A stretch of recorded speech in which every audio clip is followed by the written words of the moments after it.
বাঙালি মানেই ভ্রমণপ্রবণ, তাই হাতে ছুটি পেলেই কোথাও না কোথাও ঘুরতে বেরিয়ে পড়ি আমরা, কি তাই না? আপনার হাতে যদি 3 রাত্রি 4 দিন সময় থাকে তাহলে আপনি সহজেই ঘুরে আসতে পারেন তারাপীঠ, নলহাটি, আটলা, বিচন্দ্রপুর, মূলটি, মল্লারপুর, সাঁইথিয়া, মামাভাগ্নে, বক্রেশ্বর, ভান্ডিরবন, সিউড়ি সহ বোলপুর। কিভাবে ঘুরবেন, কেমন করে যাবেন, কোথায় থাকবেন, কোথায় খাবেন, সমস্ত তথ্য জানতে পারবেন এই একটি ভিডিওর মাধ্যমে। আশা করি এমন কোনো ভিডিও ইউটিউব চ্যানেলে আর কোথাও খুঁজে পাবেন না, কারণ এতগুলি স্পট মাত্র 3 রাত্রি 4 দিনে কিভাবে কভার করবেন ভিডিওটি শেষ পর্যন্ত দেখুন, তাহলে সমস্ত তথ্য জানতে পারবেন। তবে ভিডিওর অন্যান্য তথ্য আপনাকে ভিডিওর শেষে জানাচ্ছি। সবার আগে শুরু করি কি করে ঘোরার প্ল্যান করবেন। তাহলে চলুন দেরি না করে স্টার্ট করা যাক আজকের এই পর্ব। তবে তার আগে আপনি যদি আমার এই ছোট্ট চ্যানেলে নতুন হয়ে থাকেন তাহলে অবশ্যই চ্যানেলটিকে সাবস্ক্রাইব করে নিন।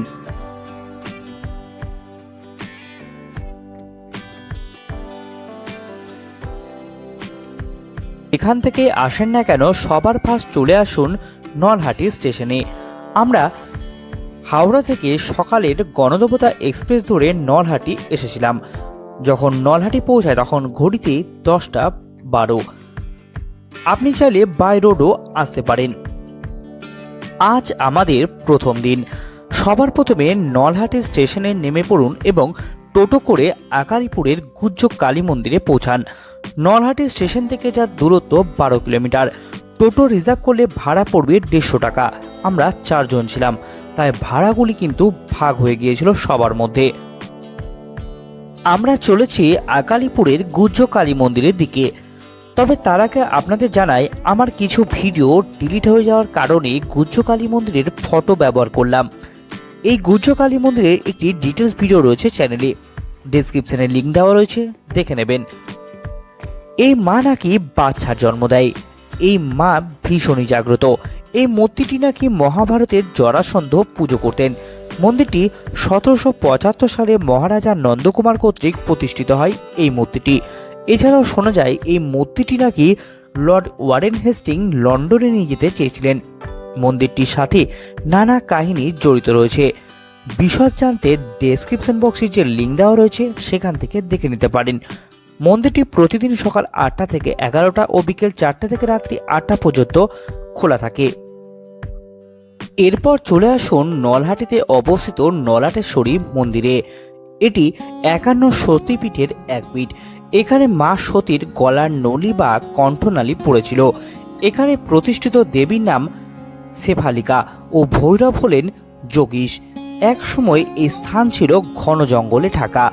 মায়ের স্বপ্নাদেশ দিয়ে মা আবিষ্কৃত হয়েছিলেন। মন্দিরটি প্রতিদিন 5টা থেকে 1:30, আবার 2টো থেকে রাত্রি 8:30 পর্যন্ত খোলা থাকে। এখানে ভোগের ব্যবস্থা রয়েছে। এই মন্দিরের ডিটেলস ভিডিও রয়েছে আমার চ্যানেলে, ডেসক্রিপশন বক্সে লিঙ্ক দেওয়া রয়েছে, দেখে নিতে পারেন। ভোগ মূল্য পড়ে 51 টাকা। ভোগ খেয়ে লোকাল ট্রেনে চলে আসুন রামপুরহাট। ট্রেন না পেলে স্টেট বাস বা লোকাল বাসে চলে আসুন রামপুরহাট। এরপর সেখান থেকে অটো বা টোটো করে পৌঁছে যান তারাপীঠে। মন্দিরের কাছে যে কোনো হোটেল নিয়ে নিন ও ফ্রেশ হয়ে দুপুর 3:30 নাগাদ বেরিয়ে পড়ুন টোটো বুক করে লোকাল সাইট সিন ঘুরতে। আজ আমরা এখানে ঘুরবো বিচন্দ্রপুর সাথে আটলা।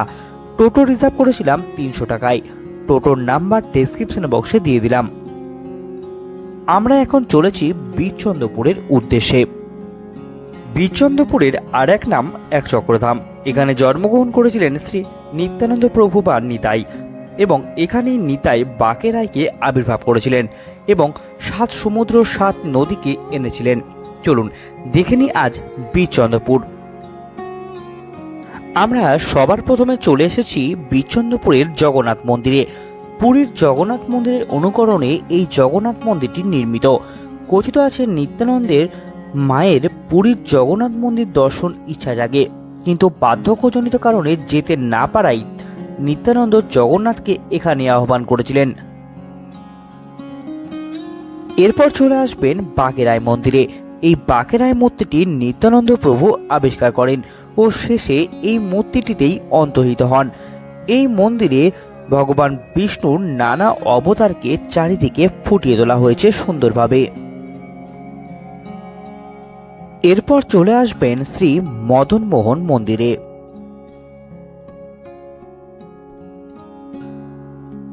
এরপর চলে আসুন কদম্বখণ্ডী মন্দিরে। এখানে নিতাই খেলা করতেন। এরপরে চলে আসুন ইসকন মন্দিরে। এখানে ভোগ খাবার ব্যবস্থা আছে এবং থাকার জন্য রুমেরও ব্যবস্থা রয়েছে। আপনি চাইলে এখানেও থাকতে পারেন এবং তারাপীঠেও থাকতে পারেন। এই ইসকন মন্দিরটি মায়াপুরের ইসকন মন্দির দ্বারা পরিচালিত। এরপর চলে আসবেন নিতাই বাড়িতে। এই স্থানে জন্মগ্রহণ করেছিলেন শ্রী নিত্যানন্দ প্রভু। যে জায়গায় নিত্যানন্দ প্রভু জন্মগ্রহণ করেছিলেন সেই জায়গাটি শ্রুতিকা গৃহ নামে পরিচিত। এই মন্দিরটি অনেক বড় এবং এখানে ভোগ পাবার ব্যবস্থা রয়েছে। আপনি চাইলে এখানে ভোগ গ্রহণ করতে পারেন। এরপর চলে আসুন গৌড়ীয় মঠে। এটি চৈতন্য সরস্বত কৃষ্ণ অনুশীলন সংঘ নামে পরিচিত। এখানে নিতাই ও গৌড়ের বড় বিগ্রহ দেখতে পাবেন। এরপর চলে আসুন হাঁটুগোড়াতে। এই যে কুণ্ডটি দেখছেন, কথিত আছে নিত্যানন্দ প্রভুর মা ও বাবার তীর্থ স্নান করার ইচ্ছা জাগলে এই জায়গাটিতেই নিত্যানন্দ প্রভু 7 সমুদ্র ও 7 নদীকে আহ্বান করেছিলেন এবং তাদের এইখানে স্নান করিয়েছিলেন। এই কুণ্ডের জল কখনো শুকোয় না। এরপর চলে আসুন রাসবিহারী মন্দিরে।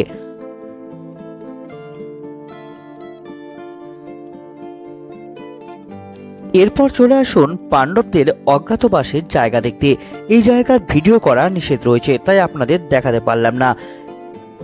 বিচন্দ্রপুরের সমস্ত জায়গার ডিটেলস ভিডিও রয়েছে আমার চ্যানেলে, ডেসক্রিপশন বক্সে লিংক দেওয়া রয়েছে, সেখান থেকে দেখে নিতে পারেন।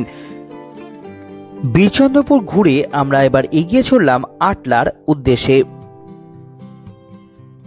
এরপর চলে আসুন বামাখ্যাপার ভিটে বাড়িতে। কথিত আছে এই গৃহে জন্মগ্রহণ করেছিলেন সাধক বামাখ্যাপা। এর পাশে রয়েছে স্মৃতি মন্দির এবং তার পাশে রয়েছে বামাখ্যাপার প্রথম সাধন ক্ষেত্র, যেখানে বড় মায়ের দর্শন পেয়েছিলেন বামাখ্যাপা। এছাড়াও আরো কয়েকটি মন্দির এখানে দেখতে পাবেন।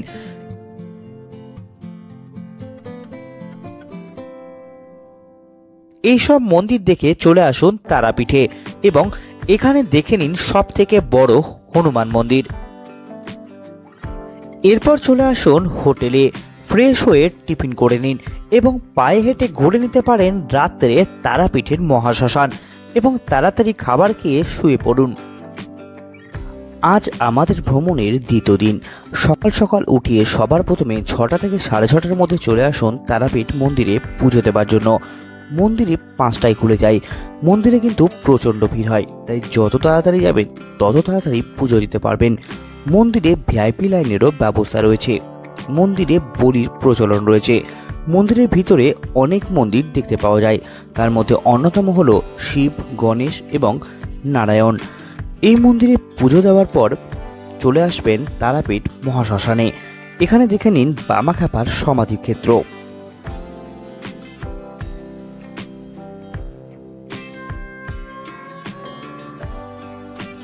এরপর টিফিন করে নিন ও একটি গাড়ি বা অটো বুক করে নিন এবং হোটেল ছেড়ে দিন। আমাদের হোটেল ভাড়া পড়েছিল 1500 টাকা। তারাপীঠের মন্দিরের পাশেই ছিল আমাদের হোটেল। এরপর একটি 4 চাকা তারাপীঠ থেকে বুক করেছিলাম। গাড়ি আমাদের মৌলটি, মল্লারপুর, সাঁইথিয়া ঘুরিয়ে সিউড়ি ড্রপ করেছিল। সেই রাত আমরা সিউড়িতেই কাটিয়েছিলাম, যার ভাড়া পড়েছিল 2500 টাকা। মালটির ভিডিওর বদলে আমি ফটো ব্যবহার করেছি, কারণ কিছু ভিডিও আমার ডিলিট হয়ে গেছে। এই জায়গার ডিটেলস ভিডিও রয়েছে আমার চ্যানেলের ডেসক্রিপশনে, লিঙ্ক দেওয়া রয়েছে, দেখে নিতে পারেন। বাংলা ও ঝাড়খণ্ড সীমানায় অবস্থিত মালটি গ্রাম, আর সেখানে রয়েছে তারামায়ের বড় বোন মৌলিকা। এটি মৌলিকা মায়ের মন্দির। 1857 সাল নাগাদ সাধক বামাখ্যাপা এখানে আসেন। একচালা ধরহীনভাবে একটি মন্দির রয়েছে। মন্দিরের আশেপাশে পুরো গ্রামে 108টি শিব মন্দির রয়েছে, যা নির্মাণ করেছিলেন রাজা বসন্ত। এই মন্দিরটি খুবই জাগ্রত। মূলটি গ্রামের আনাচে কানাচে প্রায় 70 থেকে 80টি মন্দির রয়েছে শিব মন্দির, বাকিগুলি ধ্বংস হয়ে গেছে। এই জায়গা ঘুরে চলে আসুন মল্লারপুর। আমরা চলে এসেছি মল্লারপুরের জাগ্রত শিব মন্দিরে। এই মন্দিরে দেখতে পাবেন কৃষ্ণানন্দ আগমবাসীর জীবন্ত সমাধিক্ষেত্র। শিব মন্দিরটি 4 চালা শৈলীতে নির্মিত এবং পোড়ামাটির কাজ ব্যবহার করা হয়েছে। মন্দিরটি 1192 খ্রিস্টাব্দে নির্মিত হয়। মন্দিরের ভিতরে বিশাল নাট মন্দিরও দেখতে পাবেন। এইখানে যে মায়ের মূর্তিটি দেখছেন, এটিকে তারা মায়ের মেজ বোন হিসাবে ডাকা হয়। মল্লারপুর ঘুরে চলে আসুন সাঁইথিয়াতে। সাঁইথিয়া আসার আগে সবার প্রথমে দেখে নিন রাধা গোবিন্দ মন্দির। সাঁইথিয়ার রাধা গোবিন্দ মন্দিরটি নবনির্মিত। এই মন্দিরে রাধা ও কৃষ্ণকে সমর্পিত। মন্দিরের উপরে ছাদে প্রচুর ফুল গাছ দেখতে পাবেন। মন্দিরে ভোগেরও ব্যবস্থা রয়েছে। এরপর চলে আসুন সাঁইথিয়ায় অবস্থিত নন্দকেশ্বরী সতীপীঠে। এই সতীপীঠটি 51 সতীপীঠের অন্যতম। এই সতীপীঠে সতী মায়ের কণ্ঠহার পড়েছিল। মন্দিরের ভিতরে হনুমান, গণেশ, শিব, বিষ্ণু নানা মন্দির দেখতে পাবেন। মন্দিরে ভোগের ব্যবস্থা রয়েছে। মন্দিরটি 1913 সালে নির্মাণ করা হয়। এটি সকাল 6টা থেকে রাত্রি 10টা পর্যন্ত খোলা থাকে। এই মন্দিরের বাইরে দেখতে পাবেন জগন্নাথ মন্দির। এই জগন্নাথ মন্দিরটি সকাল 6টা থেকে 1টা ও বিকেল 4টে থেকে রাত্রি 8টা পর্যন্ত খোলা থাকে। এরপর চলে আসুন সিউড়িতে। আজ আমরা এখানে রাত্রি যাপন করব। আমরা ছিলাম উদয়ন লজে। সিউড়িতে প্রচুর হোটেল রয়েছে, যেখানে ইচ্ছা থাকতে পারেন। আমাদের হোটেল ভাড়া ছিল 2000 টাকা। সকাল সকাল উঠে বেরিয়ে পড়ুন আমাদের পরবর্তী গন্তব্যে।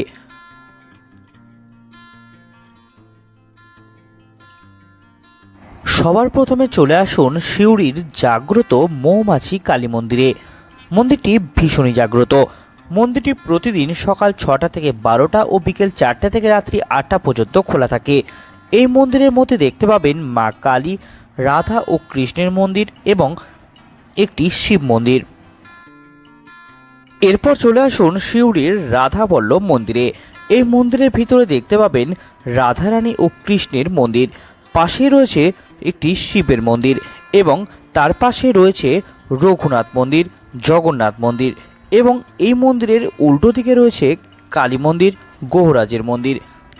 এখানে ভোগের ব্যবস্থা রয়েছে।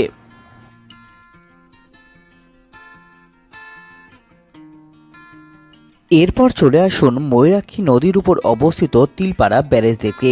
1949 সালে এই ব্যারেজটি নির্মিত হয়। এখানে টোটাল 15টি গেট রয়েছে। এরপর চলে আসুন গোপালবাড়িতে, যা ভান্ডের বন নামে পরিচিত। কথিত আছে এই মন্দিরে গোপাল নাকি নিজে থেকে এখানে থাকতে চেয়েছিলেন। বৃন্দাবনের মদনমোহন মন্দির যখন মুসলিম আক্রমণে ধ্বংস হয়, তখন ধ্রুব গোস্বামী 12টি গোপাল নিয়ে চলে আসেন ও নদীপথে বীরভূমের এই স্থানে এসে উপস্থিত হন। এরপর কিছুদিন পর যখন আবার এখান থেকে চলে যাবার জন্য 11টি গোপালকে নৌকায় ওঠালেও একটি গোপালকে ওঠাতে পারেননি। সেই দ্বাদশ গোপালই এখানে পূজিত হয় আজও। এই মন্দিরের পিছনেই রয়েছে ভান্ডেশ্বর শিব মন্দির। 1754 সালে মুর্শিদাবাদের দেওয়ান নবাব মোহাম্মদ উল জামান খান রামনাথ ভাদুরীর দ্বারা এই স্থানে মন্দিরটি নির্মাণ করান। এখানে গোপাল মন্দিরের ভোগের ব্যবস্থা রয়েছে। এই মন্দির দুটি সকাল 6টা থেকে 11টা ও বিকেল 4টে থেকে রাত্রি 7টা পর্যন্ত খোলা থাকে। এই মন্দিরের পাশাপাশি এখানে দেখতে পাবেন রাসমঞ্চ, মনসা মন্দির ও একটি কালী মন্দির। এরপর চলে আসুন বক্রেশ্বরে। এখানে দেখে নিন সতীপীঠ ও উষ্ণপ্রসবন। এটি 51 সতীপীঠের অন্যতম। এখানে দেবীর নাম মহিষমর্দিনী, ভৈরব হলেন বক্রনাথ। এখানে দেবীর ভ্রুযুগলের মাঝের অংশ পড়েছিল। এখানে দেখতে পাবেন জল সবসময় ফুটছে। এখানে বহু মানুষ স্নান করেন। এই অঞ্চলটিকে ঘিরে 7টি প্রসবন রয়েছে। এরপর চলে আসুন বীরভূমের এক জনপ্রিয় স্থান মামা ভাগ্নে পাহাড় দেখতে। এই পাহাড়টি গ্রানাইট শিলা দিয়ে তৈরি।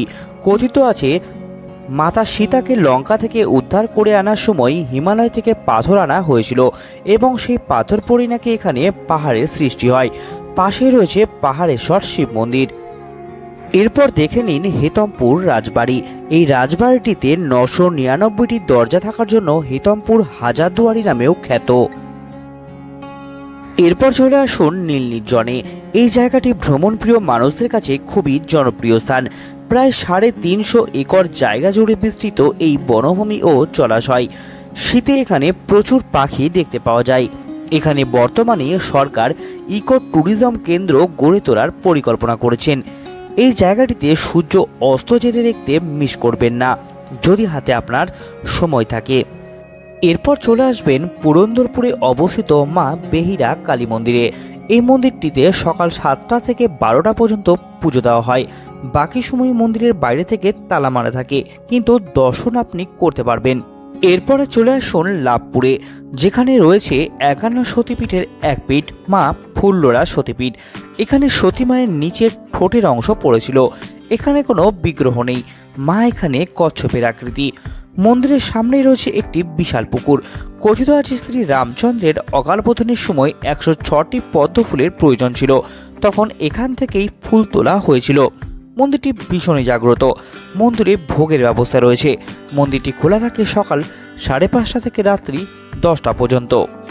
এই মন্দিরের পাশেই রয়েছে তারাশঙ্কর বন্দ্যোপাধ্যায়ের জন্মস্থান, যেটি সোমবার বাদে প্রতিদিন সকাল 11টা থেকে বিকেল 5টা পর্যন্ত খোলা থাকে, সেটিও দর্শন করে নেবেন। এরপর চলে আসুন বোলপুরে, এবং আজ নাইট স্টে করবো আমরা বোলপুরেই। আমরা ছিলাম চৈত্রী লজে, ভাড়া পড়েছিল 1500 টাকা। আগের দিন সন্ধ্যা 7টা নাগাদ আমরা পৌঁছে গিয়েছিলাম বোলপুরে, এবং আগে থেকে গাড়ি বুক করে রেখেছিলাম পরের দিন ভ্রমণের জন্য। আমরা একটি 4 চাকা বুক করেছিলাম, যার ভাড়া পড়েছিল 2500 টাকা। সকাল থেকে সারাদিন ঘুরে বিকেলে আমাদের স্টেশনে ছেড়ে দেওয়ার কথা ছিল। সবার প্রথমে একদম সকাল সকাল বেরিয়ে পড়ুন কঙ্কালীতলা সতীপীঠের উদ্দেশ্যে। এখানে আমরা পুজো দিয়েছিলাম সকাল 7টা নাগাদ। সকাল 6টা থেকে রাত্রি 9টা পর্যন্ত এই মন্দিরটি খোলা থাকে। মন্দিরে ভোগের ব্যবস্থা রয়েছে। এই মন্দিরের প্রধান আকর্ষণ হলো এই কুণ্ডটি। কথিত রয়েছে সতী মায়ের কঙ্কাল নাকি স্বয়ং মহাদেব এখানে পুঁতে দিয়েছিলেন। এরপর বোলপুরের আদার স্পট আমরা ঘুরে দেখেছিলাম, যার মধ্যে ছিল কালিকাপুর জমিদার বাড়ি, রায়পুর রাজবাড়ি, সুরুল রাজবাড়ি, সৃজনী শিল্পগ্রাম সহ বোলপুরের প্রধান আকর্ষণ বিশ্বভারতী এবং সোনাঝুরি ফরেস্ট। এই বোলপুরের একটি আলাদা ভিডিও রয়েছে আমার চ্যানেলে, ডিসক্রিপশন বক্সে তার লিঙ্ক দেওয়া রয়েছে। যাবার আগে সেই ভিডিওটি অবশ্যই দেখে নেবেন। সারাদিন বোলপুরে ঘুরে আমরা সন্ধ্যা 6টা নাগাদ গণদেবতা এক্সপ্রেস ধরেছিলাম বাড়ি ফেরার উদ্দেশ্যে। এবার আসা যাক আপনি থাকবেন কোথায়। 3 রাত্রি 4 দিনে প্রথম দিন থাকুন তারাপীঠে, দ্বিতীয় দিন থাকুন সিউড়িতে, আর তৃতীয় দিন থাকুন বোলপুরে। সমস্ত জায়গার হোটেলের একটি ভিডিও রয়েছে আমার চ্যানেলে, ডেসক্রিপশন বক্সে লিঙ্ক দেওয়া রয়েছে, সেখান থেকে দেখে নিতে পারেন। এবার আসা যাক আপনি খাবেন কোথায়। আমরা এই ভিডিওটির মাধ্যমে যে কটি মন্দির দেখিয়েছি সব মন্দিরে কিন্তু দুপুরে ভোগ প্রসাদের ব্যবস্থা রয়েছে। আপনি চাইলে সেখান থেকে খেতে পারেন, অথবা বাইরে প্রত্যেকটি জায়গাতেই হোটেল রয়েছে, সেখান থেকেও আপনি খাবার খেতে পারেন। এবার জানা যাক আপনার খরচ কত হতে পারে। আমরা 4 জন ছিলাম, তাই সেই খরচ আপনাদের শেয়ার করলাম। তবে এখানে গাড়ি আর হোটেল ভাড়াটা কিন্তু আমাদের 4 জনের মধ্যে শেয়ার হয়েছিল। এখানে একজনের ভাড়া হিসাবে আপনাকে দেখানো হলো। ট্রেন ভাড়া আসা যাওয়া মিলিয়ে 170 টাকা, একজনের গাড়ি ভাড়া পড়েছিল 2013 টাকা, একজনের হোটেল ভাড়া পড়েছিল 1250 টাকা, একজনের খাওয়া দাওয়া পড়েছিল 2000 টাকা। অর্থাৎ টোটাল আমাদের খরচ হয়েছিল 5433 টাকা। এটা রাউন্ড ফিগারে যদি ধরা হয় 5500 টাকা ধরে চলতে পারেন। তবে খরচ নির্ভর করে আপনার ঘোরা এবং লাইফস্টাইলের ওপর। তবে যেখানেই যান না কেন গাড়ির জন্য কিন্তু অবশ্যই বার্গেনিং করবেন, কারণ দাম কিন্তু ওনারা প্রচুর বলেন, এবং সেখানে কমিয়ে তবেই গাড়িতে উঠবেন।